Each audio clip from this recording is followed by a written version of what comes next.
Standing on your mat with your feet hip distance, place an intention for your practice. Hands on your heart or namaste, and close your eyes. You want to have blocks nearby. And once your intention is made, inhale the arms up and over. And as you bend over, reach for the blocks and take your left leg back into a lunge. Adjust the height of your blocks. Notice they have 3 levels. And get into a comfortable low lunge. You want to remember that your back knee is always available as a support to bring it down onto the mat. But you want to make sure your front knee stays knee over ankle. Notice there's a 90-degree angle on the front leg. If you can't hold this posture, reach forward and back in a high lunge position. Breathing in as you reach and breathing out as the arms come back. Adjust your breathing pace to what your body needs at the moment. Then come up with the arms overhead, and as you pulse and lower into a lunge, breathe out. Inhale, reach up and straighten. Exhale, lower and breathe out. Inhale and pulse down on the exhale, alternating with the breath, and see how deep you want to take this lunge. Keep bending the front knee, the right knee as you exhale. And inhale, come up for a break. Breathing in and out. Interlacing your fingers behind your back if you can reach, or use a strap if needed. Take a moment to extend the spine into a back bend. Reach the heart and the chest forward and up. And then release. Arms come up and release them down to the floor.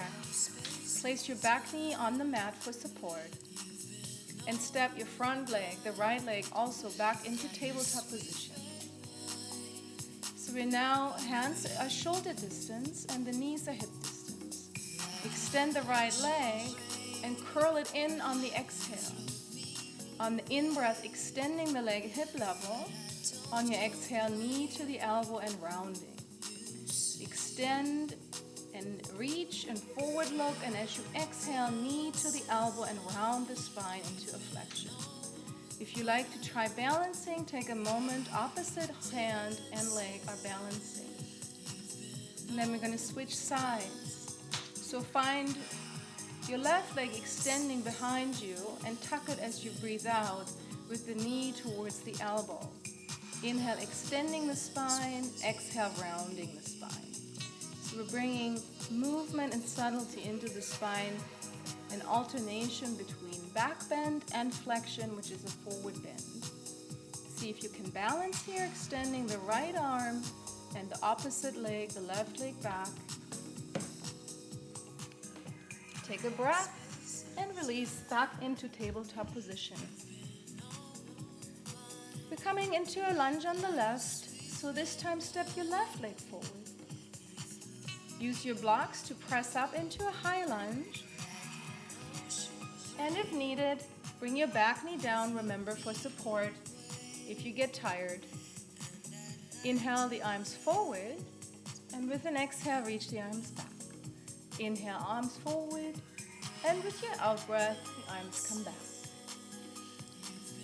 So we want to purposely and smoothly breathe, not in a rushed manner, but just how your body particularly needs. Larger people breathe slower, smaller people breathe a little faster. And then come up into a high lunge. Extend your front leg as you breathe in, and as you breathe out, come down into a lunge. Inhale up and exhale, bend the left knee. Alternating here, inhaling and exhaling. Breath in and lower on the exhale. You can go nice and deep in this lunge, or keep it easy, depending on your energy level. Inhale, arms up overhead, and then lacing the fingers behind your back, this time the other way, and curl into a back bend. Take a breath and release into a low lunge. Hands come on the block, step your left leg back, and come into tabletop. Again, knees are hip distance, and you arch and look forward on the in-breath. And you round and tuck your chin on the exhale. Inhale, gaze forward, arch. Exhale, flexion and curl. Inhale and exhale. So coming back onto your blocks for another round of lunges and standing positions. So your right foot comes all the way up to your right hand. Position the blocks and press up into a high lunge. This time we're going to try a new posture called Warrior 2. For this posture, bring your back foot down into a 90-degree angle to the front foot. You see the difference in placement. If you look down, you can actually see a straight line from the front heel to the back heel. You don't want to stand like a fencer with your feet crossing over. Arms are shoulder level, and make sure you hug your core inward. We don't want to loosen the core abdominals and arch into a back bend. Take your right arm, the top arm, up and overhead, reach towards the ceiling, and see if you can bend further into a lateral stretch. Come up into triangle. So we're going to straighten the front leg, and you probably need to shorten your stance and bring your feet closer together. Then notice as we rotate and change the arms, the spine has a tendency to collapse into a rounded back. Using your back muscles, maintaining a nice long extended spine, using your hand above the knee for support or below the knee, or place it on a block. The full posture is shown right here with the hand on the floor, which can take several months or years, depending on the length of your legs. We're coming into side angle posture with the right elbow on the right knee. Bend your front knee, place for support, and then the opposite arm, the left arm, which is at the top, sweeps across the horizon, and you want to keep your palm facing down this time. Important for the rotation in the shoulder. Once you're comfortable here with your hips opening, you may place your right hand on the block. We're going to transition into what is called wide straddle. Both legs are extended, feet are parallel. Bend your knees as you slowly fold over. Have your blocks ready.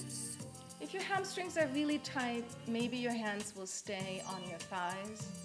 See if you can go further using your blocks and folding over. Take a deep breath here and keep the knees slightly unlocked. Never lock the knees. Coming up on the inhale with the knees unlocked and arms by your side on the exhale. We're going to turn, this time the left foot, to repeat the sequence on the other side. So your left leg is front, and remember in this posture, warrior posture, the feet are in a 90-degree angle to each other. This allows us to square the hips off and the shoulders, bring the arms to shoulder level. Maintaining the knees stable over the ankle. So we don't want to buckle the knee inward or too far forward over the toes. Come up into a lateral stretch with an inhale, and preparing now for triangle pose. Triangle, again, always requires us to shorten the stance, especially if you have long legs. Arms come out to the side, rotate the arms, lean into this beautiful triangle stretch, and make sure you're not rounding your spine and be lazy. So make sure you're really working into the back muscle and your core to properly support this alignment. You see a deeper variation here with the hand on the block, which can take a long time for your hamstrings to open to that degree. And then the full posture is with the hand on the floor. For comfort, you may want to look down, which makes this posture more accessible instead of looking up to the ceiling. So side angle posture is the posture where we sweep the arm across the horizon with the palm face down. The bottom elbow supports in the beginning, and then the more advanced variations bring the hand down either on the block or the floor. Feel the length on your right side, from your right hand to your right foot, is one straight line. Extend up into a transition to wide straddle. The feet are parallel this time again. Unlock the knees. Inhale the arms overhead and fold as you bend down. Let your hamstrings guide you and always keep the knees unlocked to protect the disc in your spine. Take another deep breath here before you come up. Arms reach overhead and arms down by your side. This was a short sequence to get the blood flowing, and you should feel some body heat. Thank you for joining me in this, and have a fantastic day. Aloha from Maui, and hope to see you soon here on YouTube.